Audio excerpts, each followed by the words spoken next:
Welcome to MsMojo, and today we're looking at intrepid women whose epic voyages blaze trails across the globe. Travelling 800 miles on horseback, she ditched the proper lady's side saddle and rode astride. Socialising with a motley crew of cowboys, pioneers, immigrants and outlaws. Number 10. Isabelle Everheart. This Swiss writer and explorer lived a life of daring adventure, defying the norms of her day. Fascinated with stories of North Africa, Isabelle Everheart moved with her mother from Switzerland to Algeria in 1897, when she was around 20. There, she dressed as a man, converted to Islam, and did, well, basically whatever she wanted. Don't tie me down, Slimmin. I love you. That should be enough. I never wanted to own you, Mohammed.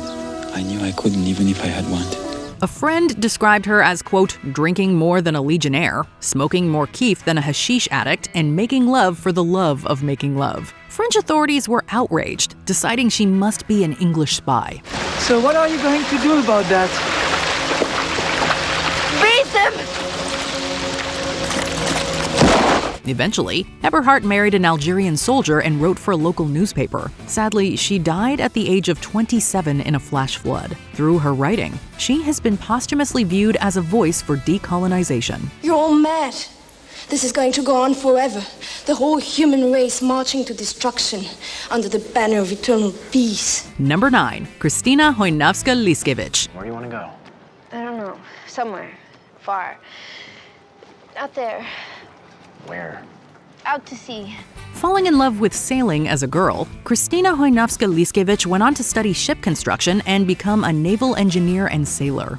When the UN declared 1975 International Women's Year, the Polish Sailing Association and government selected her for a record-breaking voyage to mark the occasion. Setting out from the Canary Islands on March 28, 1976, chojnowska-liskiewicz sailed solo around the world over the course of 401 days, becoming the first woman to have done so. She only just beat Kiwi Naomi James, who completed her circumnavigation in just 272 days a couple of weeks later. Did we really do that? Yes, we did, and we must be mad. Number 8. Fanny Workman. In the 1890s, a bicycle craze swept through American society, providing for many women newfound personal mobility. Massachusetts-born Fanny Workman embraced the trend, cycling with her husband William thousands of miles across Europe, Algeria, and India. They visited mosques in Tlemcen, were chased by wild dogs in Algiers, and hopped from oasis to oasis across the Sahara Desert. In the Himalayas, she turned to mountaineering and set altitude records for women. As if that weren't enough, Workman was also a travel writer, geographer, and cartographer. It always made me wonder what exists beyond the page. And so when I was knee-deep in trench mud, rifle in hand, that's what I'd picture. Coming from a wealthy American background, the couple's demands often ran afoul of local porters. Sounds like they may have needed to check their privilege. However, Workman is remembered for her passionate support of women's rights. Well done, Sister Suffragette! Number 7. Nellie Bly. Around the world in 80 days? In 1890, Nelly Bly did it in 72. Real name Elizabeth Jane Cochran, she began her career in journalism when a patronizing newspaper column titled What Girls Are Good For prompted her to write a passionate rebuttal. I told them that the women I knew weren't working to annoy old newspapermen, but to survive.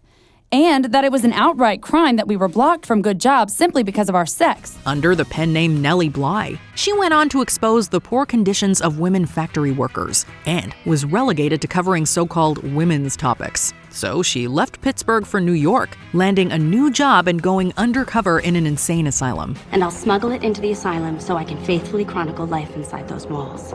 I'll seek out a public place and pretend to be insane. The police will send me to Bellevue for evaluation.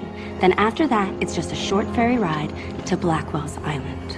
This new expose made her famous, and in late 1889, her editor agreed to send her around the world a la Jules Verne's famous novel. Her voyage, which took her across Europe and Asia, set a world record. Bly remains revered as a trailblazer of investigative journalism. Sure, maybe I could not vote, but I could show what a modern girl could do once she tossed off the petticoats and prejudices. Number 6. Harriet Chalmers Adams. Who knows what lives up there?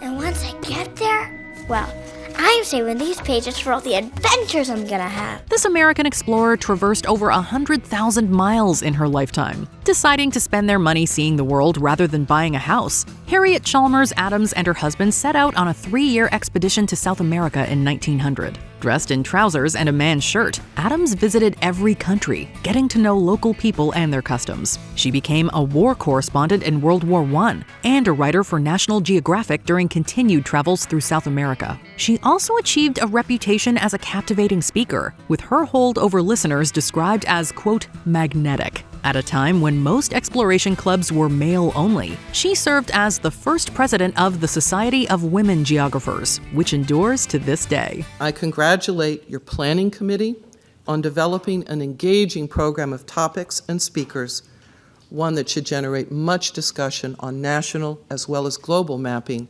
and the important role that women have played in those fields. Number 5. Jeanne Baret.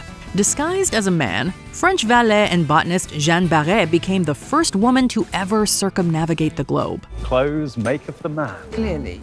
Or the woman. I mean, check out this guy, rocking those breeches, yeah? Clearly a lady.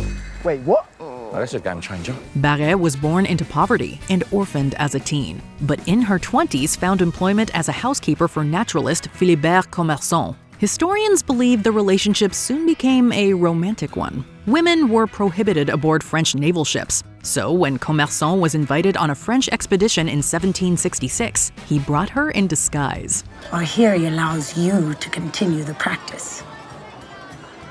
That's why I came. Assisting Commerson, Baret became an expert naturalist. During the voyage, she was outed as a woman, and Baret and Commerson disembarked in Mauritius. After Commerson died, Baret ran a tavern and married a French soldier, eventually returning to France, completing her circumnavigation. I have a more lucrative proposal in mind.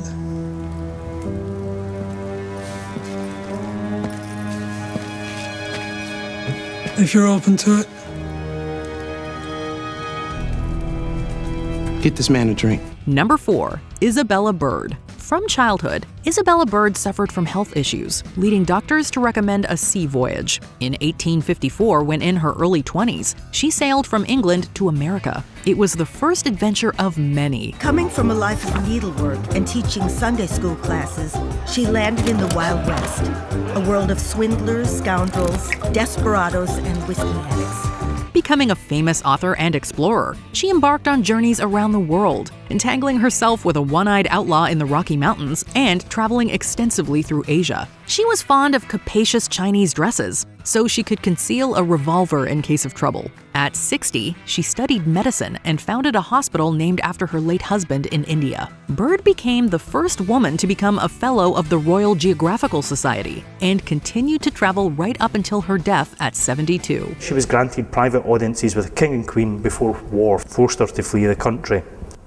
In her 70s, she rode with the Berbers over 1,000 miles across the desert and the high Atlas Mountains on a massive black stallion. What adventures! Number 3. Sarah Marquis. I'll be getting a bit wild. A little bit. When Sarah Marquis goes for a walk, don't wait up. The Swiss adventurer experienced wanderlust from a young age, riding a horse across central Anatolia in Turkey at 17. For most of her other adventures, she's trusted her own 2 feet, walking across the US in the year 2000 and Australia in 2002 and 2003. She also trekked along the Andes for 8 months. You think that's a lot? Well, not Sarah Marquis. From 2010 to 2013, she walked alone from Siberia through the Gobi Desert, China, Laos, and Thailand. Then she took a boat to Australia and crossed it again. And I was putting that way, and I was putting that way. In fact, I was fighting with a crocodile. That was my first fight. That was the real beginning of this expedition. Sometimes for safety, she would dress as a man and avoid leaving tracks. If she just became your hero, check out her book Wild by Nature. It's a humbling road, where the respect for whole life form grows. Number 2. Gertrude Bell. A global adventurer, linguist, spy, writer and archaeologist who traded the debutante life in the UK for the deserts of the Middle East. The travel bug bit Gertrude Bell in Persia, which she described as paradise. Her love affair with the Middle East would continue throughout her life. She must have been a very unconventional person for them to have met as somebody in the Middle East, as a woman in the Middle East, but also she was unconventional as a British woman. I think there's very much a sense that she loves the thrill, not just the exploring the sites and seeing new places, discovering new places. Bell had studied history at Oxford in the 1880s and achieved first-class honors, but wasn't awarded a degree as the university didn't grant full degrees to women. She went on to become fluent in Arabic, Persian, French, German, Italian, and Turkish, and become a well-known travel writer, and archaeologist, and diplomat. Whew. An influential voice in British policymaking, she advocated for Arab nationalism and independence, becoming fast friends with T.E. Lawrence, aka Lawrence of Arabia. She also had a key role in building the modern nation of Iraq. Sadly, she passed away from an overdose of sleeping pills at the age of 57. Gertrude Bell was a woman in a man's, then you call it a man's world, yet she was more important than all of them. Before we continue, be sure to subscribe to our channel and ring the bell to get notified about our latest videos. You have the option to be notified for occasional videos or all of them. If you're on your phone, make sure you go into your settings and switch on notifications. Number 1. Lady Hester Stanhope. I love to visit new places. Really? Oh, indeed. How I envy men who can explore for themselves all the wonders of the world. Leaving everything she knew behind, Lady Hester Stanhope made her life into an adventure fit for a novel. In her late 20s, Stanhope served as private secretary to her uncle, British Prime Minister William Pitt the Younger. However, in 1810, she left Great Britain to see the world and never came back. Why should the men have all the fun? And didn't Eleanor of Aquitaine ride into battle pregnant and bare-breasted? By gad, if there's a woman alive who could do the same, it's you. The poet Lord Byron, whom she met in Greece, described her as unconventional, with strong opinions on women's rights. After surviving a shipwreck, Stanhope adopted a new style of dress that included trousers, a turban, and a saber. Her travels spanned much of the Middle East and included her famous excavation of Ascalon in Palestine. Settling in deserted monasteries in Lebanon, she became revered in the region and remained there until her death in 1839. Did these stories inspire you to hit the road? Anything on your bucket list? We'd love to hear about it in the comments. She was staking out new territory for what was appropriate for a young woman and what she could accomplish successfully without harm. Exactly, and I did it all without ever once getting seasick. Do you agree with our picks? Check out this other recent clip from MsMojo, and be sure to subscribe and ring the bell to be notified about our latest videos.